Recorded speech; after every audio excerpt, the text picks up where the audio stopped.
ये तो संभव ही नहीं है, क्योंकि राधा और कृष्ण हमेशा से एक दूसरे के पूरक रहे हैं और एक ऐसे आत्मिक प्रेम की मिसाल है जो भौतिक सुखों से बहुत परे है।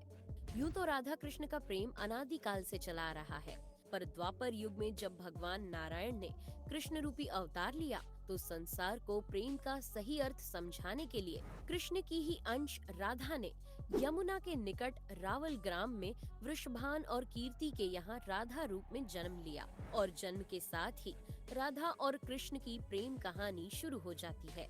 मगर दोस्तों, ऐसी क्या घटनाएं और स्थिति बन जाती है कि राधा को कृष्ण के विरह का सामना करना पड़ता है और कृष्ण क्यों अपनी प्रिय बांसुरी को तोड़ देते हैं?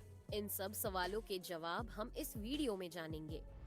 दोस्तों, कहा जाता है कि राधा जन्म से अंधी थी और स्वर्ग लोक से ये वचन लेकर ही पृथ्वी लोक आई थी कि जब श्री कृष्ण की प्रथम दृष्टि उन पर पड़ेगी तभी वो संपूर्ण जगत को देखेंगी, अन्यथा नहीं। तो देखा आपने कैसे शुरुआत से ही दोनों एक दूसरे से जुड़े रहे हैं। बचपन से ही कृष्ण अपनी लीलाओं और बांसुरी की मधुर धुन से पूरे बरसाना वासियों का मन मोहित करते रहते हैं और राधा और कृष्ण तो 8 साल की उम्र से ही अपने प्रेम का आनंद लेने लगे थे। श्री कृष्ण को अपने जीवन में राधा और बांसुरी दो ही सबसे प्रिय थे, जो आपस में एक दूसरे से गहराई से जुड़े थे।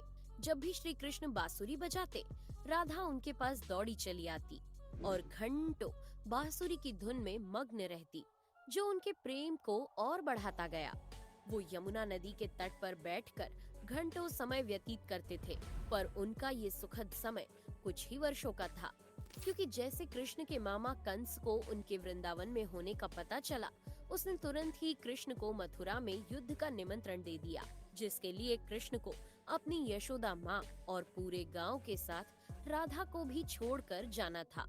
कृष्ण और राधा दोनों को पहले से पता था कि कृष्ण अब वृंदावन वापस कभी नहीं आ पाएंगे और बहुत समय तक एक दूसरे से मिल भी नहीं पाएंगे, तो इसलिए मथुरा जाने से पहले राधा ने कृष्ण से 2 वचन लिए। पहला वचन था कि राधा के हृदय में हमेशा केवल कान्हा का वास रहेगा और दूसरे वचन के अनुसार मृत्यु से पहले उन्हें कान्हा के दर्शन होंगे। परंतु इन वचनों को देने के बाद श्री कृष्ण को पता था कि राधा उनके विरह में बहुत विलाप करेंगी, तो राधा हमेशा खुश रहे, इसके लिए श्री कृष्ण ने भी राधा से वचन लिया कि राधा को कृष्ण की याद में अब एक भी अश्रु नहीं बहाना होगा। ये वचन लेने के बाद श्री कृष्ण मथुरा की ओर बढ़ जाते हैं और राधा वृंदावन में ही रह जाती है, जिसके बाद से राधा का वर्णन बहुत कम ही मिलता है।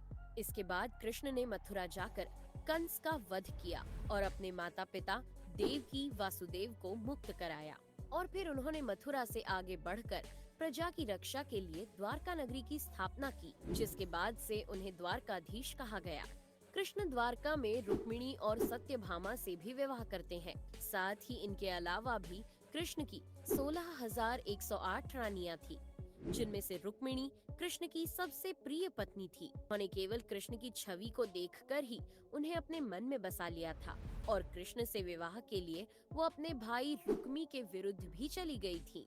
प्रेम पत्र के माध्यम से कृष्ण को बुलाकर और कृष्ण के साथ भाग गई थी। फिर उन्होंने कृष्ण के साथ द्वारका नगरी में सुखपूर्वक अपना जीवन व्यतीत किया और कृष्ण भी अपने दैवीय कार्यों में लीन हो गए। दोस्तों, आजकल तो हम भौतिक विवाह को ही सच्चे प्रेम का माध्यम मानते हैं, पर राधा और कृष्ण तो एक ऐसी मिसाल है जिन्होंने तो कभी विवाह ही नहीं किया, केवल अपने मन और हृदय से एक दूसरे को प्रेम किया और उसी सच्चे प्रेम से एक दूसरे से हमेशा बंधे रहे। दोस्तों, राधा और कृष्ण के प्रेम की बहुत सी अलग अलग कथाएं हैं और उनमें से एक प्रचलित कहानी ये है कि श्री कृष्ण कभी कभी सोते ही राधे श्री राधे बोल पड़ते थे, जो श्री कृष्ण की रानियों को अच्छा नहीं लगता था। तो एक बार रुक्मिणी ने श्री कृष्ण से कहा कि हे प्रभु, प्रेम तो हम सब भी आपसे करते हैं, पर ऐसा राधा जी में क्या है जो आप सोते हुए भी उन्हें याद करते हैं? तो कृष्ण बोले, तुम एक बार राधा से मिलाओ, फिर तुम्हें खुद ही पता चल जाएगा और उनके लिए कुछ लेते हुए भी जाना। जिसके बाद रुक्मिणी राधा जी के लिए बहुत गर्म दूध ले जाती है और राधा के महल के द्वार पर पहुंचती है, जहां वो तेज और ओजवान स्त्री को खड़ा देखती हैं, तो उनसे पूछती हैं कि क्या आप ही राधा हो? तो वो कहती हैं, नहीं, मैं राधा नहीं, उनकी सेविका हूँ। राधा रानी तो 7 द्वार के अंदर मिलेंगी। तो रुक्मिणी जी एक दो करके ऐसे सभी द्वारों को पार करती जाती हैं। दोस्तों, जब वो राधा रानी के कक्ष में पहुंचती है तो उन्हें पता चलता है कि राधा कई रातों से कृष्ण नाम जपते हुए जागती रही हैं और अभी ही उन्हें निद्रा आई है। रुक्मिणी राधा की सखियों से कृष्ण द्वारा मिलने के लिए कहने के बारे में बताती है तो उतने में ही राधा उठ जाती है और कहती है कि कृष्ण ने आज मुझसे मिलने के लिए किसी को भेजा है। रुक्मिणी आश्चर्यचकित हो जाती है। केवल कृष्ण जी का नाम लेने से राधा जागृत हो गई और उन्हीं के बारे में पूछने लगी। इतना ही नहीं, जब राधा को पता चला कि कृष्ण ने उनके लिए प्रसाद भेजा है तो वो बिना कुछ सोचे रुक्मिणी से वो गर्म दूध लेके पी जाती है, जिसे देखकर रुक्मिणी हैरान रह जाती है।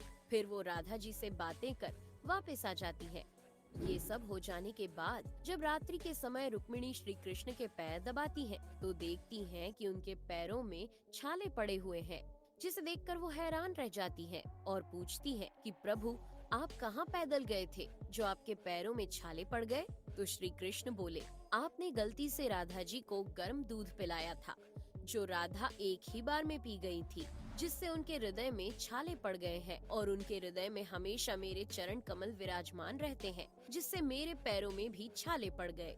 तब फिर रुक्मिणी को राधा और कृष्ण के प्रेम की पराकाष्ठा का पता चलता है कि प्रेम शरीर से नहीं, आत्मा से होता है, जो हमेशा राधा के हृदय में कृष्ण के चरण कमल के रूप में विराजमान रहता है। एक कथा में आता है कि ब्रह्मा जी ने पृथ्वी लोक आकर वृंदावन में पहले राधा और कृष्ण का विवाह करवाया था, पर इसके बारे में ज्यादा जानकारी नहीं है। राधा भी वृंदावन में कृष्ण की भक्ति के साथ अपना जीवन व्यतीत करने लगती है और कहा जाता है कि यादव पुत्र अभिमन्यु या आयन से उनका विवाह भी हो जाता है। पर अभिमन्यु को महर्षि दधीचि का श्राप था कि अगर वो राधा को छुएगा तो भस्म हो जाएगा। इस प्रकार राधा विवाह के पश्चात भी कृष्ण के प्रेम से स्वतंत्रता पूर्वक जुड़ी रहती है। बहुत वर्षों बाद जब राधा अपना वैवाहिक जीवन बहुत अच्छे से निभा लेती है, वो समस्त जिम्मेदारियों से मुक्त हो जाती है, तो फिर वो कृष्ण के पास द्वारका आती है। द्वारका पहुंचने के पश्चात राधा और कृष्ण आपस में मौन रहते हुए मन की अभिव्यक्तियों से घंटों एक दूसरे से बातें करते रहे। कृष्ण के अलावा द्वारका में राधा को कोई पहचान भी नहीं पाया। फिर राधा कृष्ण के महल में निवास करने लगी और कृष्ण ने भी उन्हें महल में देविका के रूप में नियुक्त किया, जिससे राधा महल में काम करने के साथ साथ समय मिलने पर कृष्ण की भक्ति और उनसे प्रेम पूर्वक बातें कर सकती थी। परंतु कृष्ण तो अब अपने राजपाट व अन्य कार्यों में व्यस्त रहते थे। दूसरी ओर राधा अपने पुराने कृष्ण को ही याद करती थी, तो कृष्ण का पुराने दिनों जैसा साथ ना पाकर राधा का मन और अधिक व्याकुल रहने लगा और उन्हें डर सताने लगा कि कृष्ण की जो मनोहर छवि उनके हृदय में है वो कहीं धूमिल ना हो जाए। इसी डर से राधा ने चुपचाप तरीके से राजभवन और द्वारका नगरी भी छोड़ दी। जिसके बाद ऐसे ही कुछ समय और बिताने के बाद जब राधा का अंतिम समय पास आने लगा, तब उन्होंने कृष्ण का स्मरण कर उन्हें अपने वचन की याद दिलाई।